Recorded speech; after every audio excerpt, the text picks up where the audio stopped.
Welcome to the MTV podcast with me, Wayne Massey. And me, James Stevenson. This is a podcast about culture, theology, and life. We try and pick up the themes of what we see in the news and the world around us, and then have a conversation about it. Yeah. This morning I was buying our coffees, talking to the barista, and he asked me what I was doing, and I said I'm going in to record a podcast, and he asked me about it. I said last week you talked about Charlie Kirk, and today we're talking about nationalism, and he kind of turned around and went, "So easy topics then." Oh yeah, excellent. So that's what you've we're outed doing. yourself as a vicar on the Gloucester Road Yeah. in Bristol. I was buying a coffee before recording a podcast. Indeed. So last week we had a conversation about Charlie Kirk, Yeah. and this week, over the weekend, there's been kind of a few things that have struck me that kind of, I think, flow on from that conversation. The first was the memorial service for Charlie Kirk, which was only done as you can in that part of America, a whole football stadium in Arizona. Yeah. But I was struck by the imagery of it, and there's a whole podcast on about the mixed messaging in it. But I was struck by the imagery of it and the kind of the American exceptionalism of it, and the role the American flag played in it. Yeah. Over the weekend, Sir Keir Starmer has said that the UK will officially recognise the state of Palestine, leaving aside, and we're not going to do a podcast on that, but all of the complications of that. And that reminded me of a couple of years ago, we went to visit a member of our family in Northern Ireland about 6 weeks after the October the 7th attacks. And what we realised was that all the Catholic areas in Belfast were flying the Palestinian flag, and all the Protestant areas were flying the Israeli flag. Yeah. And the power that the flag had to kind of help sides to say where they were. Yeah. And then linked to all of that has been this rise in this country, especially kind of in amongst certain demographics, of the kind of the use of either the Union flag, which for those of you who don't know is the Union Jack when not at sea, or the Cross of St George, to kind of convey a political message, dissatisfaction with the status quo. I mean, what was So and then last week when we talked about Charlie Kirk, there's an extent to which it's almost like we're touching a wound. We're poking at a wound within our nation, because there is this awkwardness about our understanding of nationhood, ethnicity, religion, politics. There are people who are confident in the role of the nation and wouldn't view themselves as in any way racist, xenophobic, or politically even right-leaning. But then there are others for whom the flag is a representation of what it means for them to hold a particular view on race, ethnicity, and other aspects of politics. So it is a we're going here moment. So the thing behind the thing, and we're going to get into kind of the Bible and the theology of this in a moment. The thing behind the thing is a loss of confidence in your identity. And so there's a cultural war in America around what is the idea of America? What is it to be American? And so this idea of the flag and American exceptionalism and certain values allows you to coalesce your sense of security and identity around something. That is what's going on in the UK. In that actually, it's not. So somebody said it's a bunch of kind of like. So somebody, if you were to simplify what's happening when people kind of rally to the flag, especially in England at the moment, you think, it's these people who just want everything to go back to where it was when, women had to stay at home and nobody had to do any work. But actually it's not. It's, if you were to read some of the work by Goodhart, it's the people who have been left behind by neoliberalism. It's the communities where they don't go to university, they don't get to travel, they don't have jobs, and they look around and they see the hollowing out of any form of meaning and identity, and then they're fed a narrative that that hollowing out is not the responsibility of the white middle classes, but of the people coming over in the boats. And then if you think about what I saw in Northern Ireland a couple of years ago, it's a kind of weaponizing of a flag of another nation to say this is the identity I am. So I would say one of the things Irish republicanism does is it is without thinking. Sometimes it always assigns a side. It always takes the side of who it perceives to be the victim, because Irish nationalism was the victim of British oppression, and so the Palestinians are clearly the victims of Israeli oppression. So therefore, we will rally to that cause, which therefore means for the Protestants in Northern Ireland, they have to rally to the other cause. And so these flags of other territories become a symbol for identity in a completely other country. So that's what's going on. It's the question of who am I, and the best place the modern world has told us to locate your sense of who you are is in your nation. As an example of that, driving through a part of Berkshire on the way to a walk before we dropped our son at Heathrow on Saturday evening. His comment as we drove past Ascot Racecourse and there were Union Jacks up was, so it's okay to be a flag waver in this part of the world and not be called a racist. And around Ascot it would be. Yeah. So that comment from a 19-year-old I think is important. It just kind of it summarises some of what we're heading towards today. Yeah, and we have a we have a kind of an interesting relationship with our sense of identity around nation, especially as Christians. So we think the way in here is to talk about nations. Yes. And what we have is so you're English, but your heritage is Danish. Yes. So that's a bit of a mix. Yeah. If you're watching on YouTube, you can kind of clearly imagine him now as a Viking. Yeah. I despite looking Scandinavian, until I stand up, in which case I don't. Yeah. I'm half Irish, half English, but the Irish bit of me is Irish Protestant. So So we actually sat here as a kind of like we represent mongrels, in terms hybrids. Of hybrids. Hybrid is a better term. Thank you, James. So what does the Bible say about nations, James? Lots of things. So the Greek term that would be turning up in the New Testament would be ethne or ethnos, from which we get ethnicity, and that's appears in all of the famous ones that you can think about in terms of nations. So going out into all nations to make disciples, Matthew 28, and it appears through Acts when we're thinking about what it means for people to go from Jerusalem to Judea, Samaria, to the ends of the earth. And so there's good in nations. They're part of creation, and that creation is. God looks at it and says that it's good. So we can't look at any of creation and miss that God looks at it and he says it's good. So yes, nations are good, but then nations are part of the fall. And there are various different theological perspectives on that. And I think we would be remiss not to kind of point out that the fall is not just a physical human thing. There are spiritual aspects to the fall. So when Paul talks about our battle not just being against flesh and blood, he names things like principalities and powers. And so when we think about nations, we can't just think about them as political entities that are human constructs.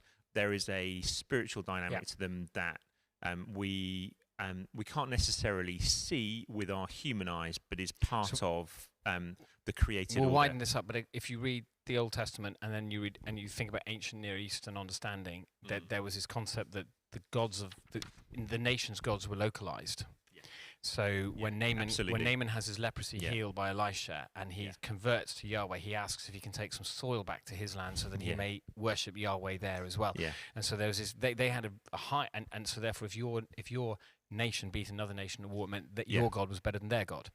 And hence the offence in terms of the actual idol being representative of that. The offence at the Israelites because they did not have an actual idol that was representative of that God. Only a place where he dwelt. So another example would be Daniel and Nebuchadnezzar building a statue of himself for worship. And you can sort of laugh about that and say, well, that's almost like a if you're familiar with Game of Thrones, that's like an ancient concept of a distant world which we're not a part of today. So in creation, God has made us all in His image, but actually making us in His image, there is this diversity of terms of how we are as human beings, our ethnicity, and the Bible affirms ethnic difference. And this is crucial. I think it's one of the differences between Islam and Christianity. One of the reasons, so the Quran cannot be translated into any other language. The Bible can be translated into every other language, and the Church can find its expression in any other culture and in any other ethnicity. So if you cross our city and you were to visit 10 different churches, you can visit a Chinese church, you can visit a Polish church, you can visit a middle class church, and all the churches have their own different characteristic, which are reflective of those people. And so the Bible really affirms that kind of diversity across what it is to be humanity in God's image, and how we don't all look the same. You're 6'2". Yeah, and I'm 5'8". He's shrinking, but I'm 5'8". You've got a little less hair than and we don't look the same. And this and this, as my grandfather once said, if everybody liked the same thing, they'd have all chased your grandmother. That actually this diversity is part of God's good creation, and the Bible really affirms our ethnic difference. But what then happens is that that ethnic difference can become an idol through which we create like boundaried sets. We other one another, Yeah. and we make our ethnic differences and our nations idols for control, for identity, but actually which lead us away from God. Indeed. So two good examples of this are the Americans and the French. So the Americans, the land of the free and the home of the brave, but yet it's the nation with the highest percentage of population incarcerated for any Western nation. So it's a land of the free, but actually it's not the land of the free, because their response to poor behaviour is to incarcerate it, and that isn't freedom. So the UN have just released a list of countries of the world ranked by freedoms. Ireland comes 6. America doesn't appear anywhere near the top. And the French, liberty, equality and fraternity, but actually the way that they have engaged with migration in the last 20 years is very different to the way that we're engaging with it, and it's part of why people want to get into this country, because from other nations, because actually there's an othering and a separation and a disempowering of those who have come in from other nations. So yes, you can have liberty, yes, you can have equality, yes, you can have brotherhood and or sisterhood, and that has been a marker, just as being a land of the freedom that's given in the United States is free. But what Keller would say is that when you place your identity in something and it is outside of Christ's love, then that thing which you are aiming for will always turn back on itself, and you will always fail in that regard. So America, in wanting to be a land of the free, is actually becoming a land that isn't free, and the French, in aiming to be a place of liberty, equality and fraternity, is actually doing, when it does that outside the power of God, it fails on itself. So that's what it means for it to them, those national identities. That's practical examples of how they are becoming idolatrous, because they're aiming at something that is good, but it's not actually God. And when it turns on itself, it becomes the opposite of what it was supposed to be. You have all sorts of So you have different ways of creating what it means, to kind of like create that boundary. So like the French have a committee that basically decides whether or not the French language can be changed, which the English don't. Yeah. And that it reveals something about how the French view Frenchness. Yeah. So it starts, this idea of seeing the nation's idol begins in Genesis 11. Yeah. What with? Come, let us build ourselves a city so that we may make a name for ourselves. So the whole story about the Tower of Babel is not everybody working together, but it's some people working together at the expense of others. Yeah. You then get into the whole of the sweep of the Old Testament and the story of, you get the story of the people of Israel, but actually basically 1 and 2 Kings and 1 and 2 Chronicles are the stories of nations. Yeah. And God's people failing to be who they were called to be, but actually just playing normal nationhood. Yes. And interestingly enough, losing. Yes. So we have, and then they get taken into the exile. And I think one of the best guys in terms of seeing what the idolatry of nation is Nebuchadnezzar. Yeah. Tell me about him. So he's the dude. So he's Daniel's boss. Daniel's boss, and he basically tells everyone that they've got to. His advisors come to him, don't they? Yeah. I always get confused. They say, let's build a big statue. Build a statue, and then everyone has to bow down to you, and then they catch Daniel not bowing down to him, and then they. But he's the dude. He's the guy who's brought low because he's wandering around going, "Oh, aren't I amazing? And isn't the country I lead amazing?" And then the Lord basically strikes him down with madness. Yeah. King Lear is the Shakespeare play to read here, until he comes to his senses and is restored. And so you have these, and then the context, interestingly enough, of the time that you get to Jesus is superpowers. Yeah. Basically fighting over Palestine. Yeah. So you've had Antiochus coming in and desecrating the Jewish temple. And the Maccabean revolt when they try and get their independence. You've obviously now got the Greek culture, you've got the Roman world, and what everybody's looking for when Jesus pitches up is they're looking for us to establish our nation, and they're to be free of the Romans, and this idea that like and anothering of the Gentiles. So on Sunday we had Mark chapter 10, and Jesus sort of says, the Gentiles live like this, you're not supposed to live like this. Yeah. But this idea of this, and this is the big debate that's going on in Judaism at the time of Jesus, is to what extent do we have to other the Romans and the Greeks? Indeed, it's there right at the start of Acts, just before the invitation in Acts 1:8 to be his witnesses to the ends of the earth. Are you going to restore the kingdom to Israel? So this revolution, this Jesus revolution, as some people call it, drops a massive bomb around about how we understand what it is to be a people or a nation, doesn't it? So into that comes the lordship of Jesus Christ, who brings a kingdom that is not of this world, as he says to Pilate, the Roman ruler. Which, interestingly, when it's in German, is "Mein Reich ist nicht auf dem Welt," which in a kind of post-Hitler context is like, wow, that the Reich is not actually from this world. Yeah. So my kingdom is not from this world, and I'm just going to sit in awe of your German. And then the processing of that comes in letters that Paul writes, where he talks to the Philippians about what it means for the citizenship to be in heaven. So here's a guy who's both a Jew and has Roman citizenship, writing to a mixed church of Jew and Gentile, saying our citizenship is in heaven. A key text, actually, Colossians is a really key text, because that whole letter is almost deliberately where Paul is, like, if you think about marketing, is he's taking all of the slogans of the Roman world that demanded allegiance to Caesar, and he's flipping them and he's putting them on Jesus. So everywhere you would see your identities being rooted in the lordship of Caesar or owing allegiance to Caesar, he takes well-known phrases and he Jesusifies them. So like if we think about just do it, Nike, he's taking that and he's saying no, Jesus has done it. Yeah. Or and it's that kind of, he's basically, Colossians is a great book for that, for basically exploding their understanding of how the world is wired and who is really Lord. So let's come back to this word ethnos, nations, and let's look at this. It's always good to go back to Abraham, the one who is given the covenant, to whom through whom all nations will be blessed, and we know that the ultimate fulfillment of that comes in Jesus. So nations, in the context of Hebrew, I don't know any Hebrew, but it will be a similar kind of root word, and the concept that actually this is a people from Abraham who will be a blessing to all nations, and a calling out of an individual and his family and their families into a nation to be a people through whom everyone will be blessed. Just interesting, just as you go there, whenever you read the Old Testament, someone like Michael Heiser points out that when it refers to Israel, it doesn't refer to the political entity, it refers to the people. Yes. So even though 1 and 2 Kings, 1 and 2 Chronicles are about kings and about nations, when the writers talk about Israel, they talk about the people. They're not talking about the political entity. And you must hear the reluctance of God for this nation to have a king, because he wants to be their king. Yeah.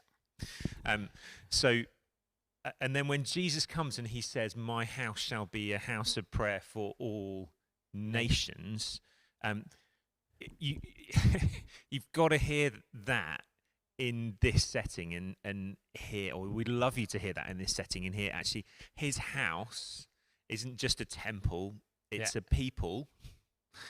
He's really clear about that, and it is a prayer. It is a house of prayer for all the nations. So he is essentially building. He's building a people of power.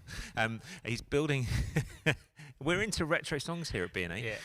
He's building a people who are going to be a people of prayer for all of the nations, and that's brilliantly rooted in. One of the amazing things about the Old Testament, the Jewish temple, was it had the court of the Gentiles, but it still had a wall they couldn't get through. And then Paul will write later, and he will say that dividing wall of hostility has come down. Yeah. So actually, this court the Gentiles could not go to. In Jesus, we are the living stones of a temple in which there is no court of the Gentiles and no court of the Jews. There is one court where we are all welcome. The sign above that door between the two courts had the word Alleluia, which means kind of others, and the keeping out of the nations. And when Jesus refers to the Samaritan leper who comes back to him, the word he uses is translated by Luke into the Greek as the same word. No one came back except this foreigner, this other one. So that wall has been broken, and that's not just made up, that was actually practiced in the life of Jesus. so we know that Jesus is breaking down these barriers in his life between the nations. He's bringing about the inclusion of the Gentiles and the reconciliation of them to God through his body on the cross.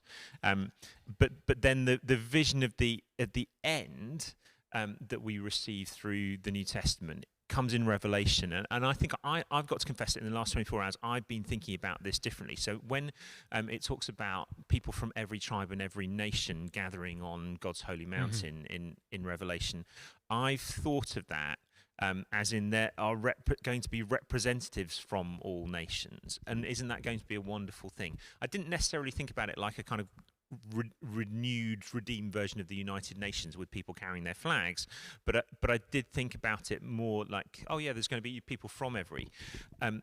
But actually, that's a mistranslation in the English of what is written in the Greek, and we've got to be really attentive to this because John knows what he's doing in Revelation. He does it in his Gospel, and there are themes that come, and the way that he uses prepositions, so like in, of, to, are purposeful, and they convey things theologically. And so when he says from every nation, the Greek is ek to or ek to ethnos.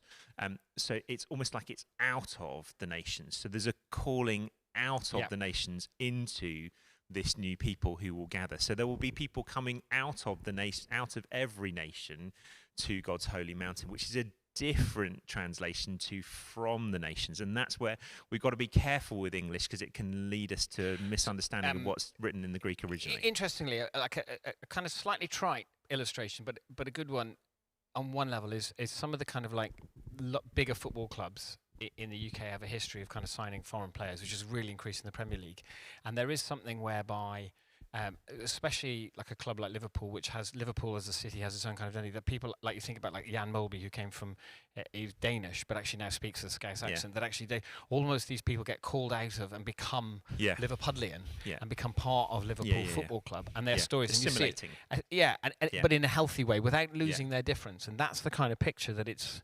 a new people is being formed who are centered around Jesus, but their differences aren't being flattened or wiped out. Yeah. In fact, their differences are elevating the glory of God in creating us like that.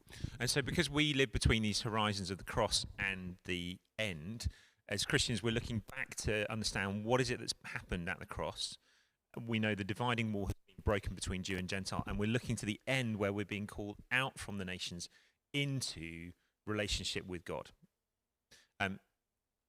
And therefore, we've got to go, okay, well, what that means then is that the way we think about nationality, nationhood, nationalism has to be brought into the space between these two horizons. Yeah. And so we can see that, yes, there are going to be good things about nations, there are going to be idolatrous things about nations, and there are actually going to be evil things that come out of nationhood that need to be brought into that space, redeemed, renewed, and reformed.